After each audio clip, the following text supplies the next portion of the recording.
my inner child. I did a talk in Toronto called My Inner Child. And this is about living with my inner child. So it all started 1999. In 1999, my mother passed away suddenly. And we were in the funeral procession. And one of my sons said, you know what, I've never seen Grandma mad. And I thought, wow, is that a powerful way to be remembered? Because me, I was known as the angry guy. I got everything I had got in life I got from being angry. And I thought, you know, my mother left me a gift when she went away, and she gave it to me through my son. So I thought, okay, I'm going to do whatever I can, because one day I'm going to make it so that people will, when they talk about me, they're going to say, Richard Zinck, I've never seen him mad. That's what I wanted to do. And 14 years go by, and I was still angry. And I signed up for this thing called MoMondays in Toronto. And I had signed up, and I applied, and I got it approved. And then so I got to come up with my talk. So I talked to Michelle Nira that started it, and he says to me, you got to talk about something from your heart. And I said, what? And I go, like, this guy was really weird. To me, he was really strange. Like, I said, you want me to talk from my heart? I go, what do you mean, like feelings? And he says, yeah, talk about your feelings, that's it. And I said, Michelle, like, I'm a guy, okay? The guys don't share their feelings. And as a matter of fact, a real guy doesn't have any feelings. And he goes, well, if you don't share from your heart, then you can't take my stage. And I thought, okay. So I thought, you know, I still have that anger thing going on. I thought, you know what? Screw him, I'm gonna get him. What I'm gonna do is, if he wants me to talk to my heart, I'm gonna talk to my heart. I'm gonna introduce my inner child. And then I watched the crowd. The crowd's gonna be so mad that he didn't let me talk about selling, because that's what I do, I sell. And I thought, you know, he's gonna pay a price for this. So I go up there and I do my talk on my inner child. And it was like, wow, everybody liked it. And then after I spoke, people were coming up to me and saying, wow, thank you, I met my inner child tonight. Like, not mine, theirs. And I really got that I could make a difference for people. But the big thing was, it changed my life, because not only did I introduce my inner child to them, I got reacquainted with him. And on that night, I decided that I'm going to change my life, and I'm going to try to do everything I can to become my inner child again. So I go home, and then I'm thinking, okay, how do I do this? How do I go from who I became back to being my inner child? How do I do that? How would I go about doing that? So I thought, you know what? I got to live my life over again. So what I'm going to do, I'm going to start at the beginning, and I'm going to live my life over, and I'm going to see, I'm going to try to be my inner child and see what I missed. So I've been in the food business all my life. And in one of the companies I work with, they sell us sandwiches. So I called them up and I said, okay, I need you guys to do me a favor. And they said, what's that? I said, I need you to hire me. They said, hire you for what? I said, hire me in your lowest position you have and pay me minimum wage. And they said, why?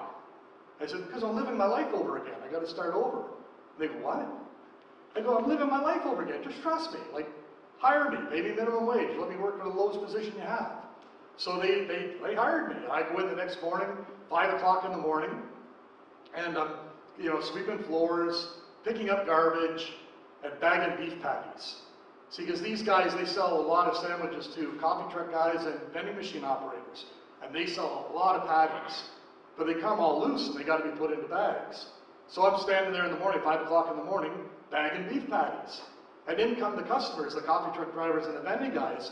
And a lot of these guys are guys that I competed with for years and took their business away from them. And here I am bagging beef patties. So they come in and they're looking at me and they go like, what are you doing? I go, I'm bagging beef patties. They go, yeah, but why are you doing that? I said, because we're living my life over again. And they just look at me like I'm strange or something, right? And I said, but I'm bagging beef patties. I go, how many do you need? They would tell me, and they didn't know what to say. They didn't know how to respond. So they left and they'd get more stuff and they'd come back. And now they're on fire. So now they'd start insulting me, you know, calling me names and making fun of me. But, you know, like before, I would have destroyed them. But now, if I have my inner child, I can't be angry. So I just ignored them, and it just like kept on going on, doing my thing.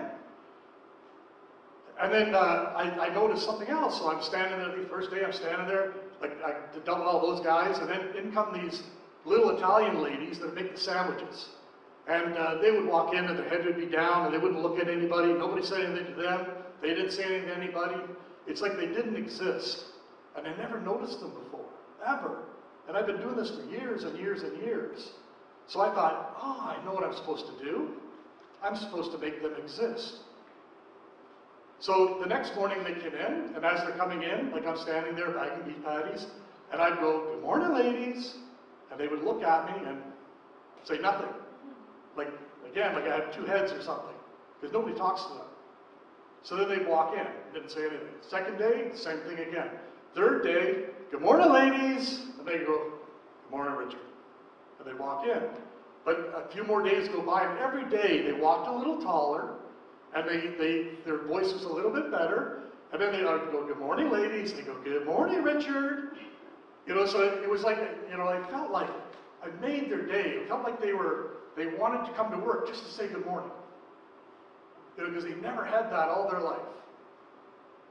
So anyways, I'm doing this, and then after about 2 weeks, I think I became the best beef patty bagger on the planet. So I got a promotion. They gave me $1 an hour raise, and they put me on the delivery truck. So now I'm doing deliveries and picking up stuff. So anyways, so now I don't see the ladies every morning. But like I would come in, get the van, and take off and do deliveries, and I come back later, they're already in.